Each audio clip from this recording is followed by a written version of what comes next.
RTO ઈ ચલણની એક ખોટી APK file મોકલી. એમને પાસેથી ₹5.5 પડાવવાવાળી જે જામતારા ગેંગથી એમને ઇન્ટેરોગેટ કરતા સાયબર ક્રાઇમ સેલે સુરતથી ક્રેડિટ કાર્ડની જે બીજી ગેંગ ચાલુ છે એને પકડી પાડ્યું છે. એમાંથી અમે લોકોએ અત્યાર સુધીમાં 3 આરોપીઓને ઝડપી પાડ્યું છે. એક આરોપીનું નામ છે અભિષેક સુથાર, બીજાનું નામ છે અશ્વિન ગંગાણી અને ત્રીજો છે ગૌરવ માલવિયા. જે અશ્વિન ગંગાણી છે એ ફક્ત 10મી પાસ છે અને બીજા જે બે છે એ બીકોમ પાસ છે.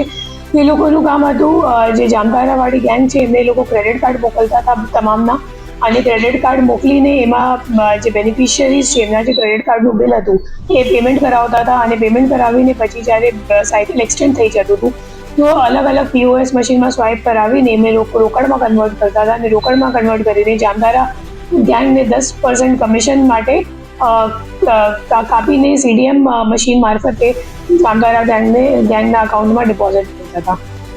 જે આરોપીઓ છે એમની પાસેથી અમે લોકોને 227 ક્રેડિટ કાર્ડ્સ અને 2 પોઈન્ટ ઓફ સેલિંગ મશીન, એના સિવાય CPU વગેરે મળ્યું છે. અને એક POS મશીનની અત્યાર સુધીમાં બેંકથી માહિતી આવી ગઈ છે જેમાં 92 લાખનું ટ્રાન્ઝેક્શન્સ થયું છે, સામે આવી ગયું છે. અને જે 30 RBL બેંકના ક્રેડિટ કાર્ડ છે એમાં સામે 19 NCCRP કમ્પ્લેન્ટ્સ નોંધાયા છે અને 19 લાખ રૂપિયાની ફ્રોડ અત્યાર સુધીમાં સામે આવી ગયું છે. જે અહીંયા નાના વર્ગના લોકો છે જેની પાસે ક્રેડિટ કાર્ડ હોય અને એમની પાસે પૈસા ના હોય, ધારો કે જ્યારે પેમેન્ટ ડ્યુ થઈ ગયું હોય ત્યારે, તો એ લોકો પછી આવા માણસોને સંપર્ક કરે. ફોર એક્ઝામ્પલ, એ ઓફિસ ચલાવતા હતા, એમનું ઓફિસનું નામ હતું ઇન્સ્ટાબિલ.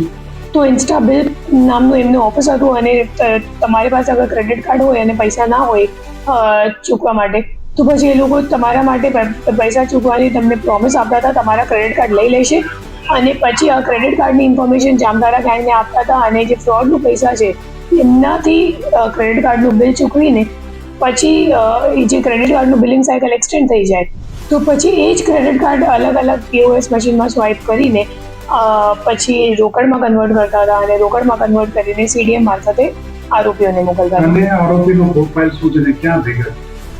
જે અશ્વિન ગંગાણી છે એ 10મી પાસ છે અને છેલ્લા ઘણા લાંબા સમયથી આ જ કામ કરે છે. એ લોકો ભેગા નથી કામ કરતા હતા, બધા અલગ અલગ કામ કરતા હતા પોતપોતાના રીતે. પછી ગૌરવ માલવિયા અભિષેક સુથારના અસિસ્ટન્સમાં હતો, અને એ લોકો બંને જાન પહેચાન ઓળખતા માણસો જે છે એમની પાસેથી ક્રેડિટ કાર્ડ લઈ લેતા હતા અને પછી પેમેન્ટ કરાવી લેતા હતા. અને જે વિડ્રોવલનું કામ હતું એ ગૌરવ માલવિયા કરતો હતો. કે મેડમ આ લોકો જે પેમેન્ટ પડાવી લેતા હતા એ કેવી રીતે પડાવતા હતા અને કેવી રીતના જે ભોગ બનનારને એમાં લેતા હતા? એપીકે ફાઇલ મોકલીને એમની પાસેથી પૈસા પડાવતા હતા. જેમ કે તમારો એપીકે ફાઇલ તમે મોકલો અને ઇન્સ્ટોલ કરી દો, પછી તમારો ફોન હેક થઈ જશે અને પછી તમારો જે બેંક ખાતું છે, પાસવર્ડ છે, પિન છે, બધું એમને મળી જાય. અને આ બધું જામતારા ગેંગ કરતી હતી. પછી જામતારા ગેંગ ફોન હેક કરીને જ્યારે પૈસા ખાલી કરી નાખતી હતી ત્યારે આ પૈસા એ લોકો ક્રેડિટ કાર્ડમાં બિલ પેમેન્ટમાં વાપરતા હતા, અને ક્રેડિટ કાર્ડ સપ્લાય કરવાની કામ આપણી સુરતની ગેંગ કરતી. કેટલા ગુના છે એના ઉપર અત્યાર સુધીમાં NCCRP કમ્પ્લેન્ટ્સ અમે લોકોને મળ્યું છે 19 જેટલા NCCRP કમ્પ્લેન્ટ્સ, પણ હાલ માહિતી અપડેટ નહીં થઈ. બેંકથી માહિતી આપવામાં બાકી છે.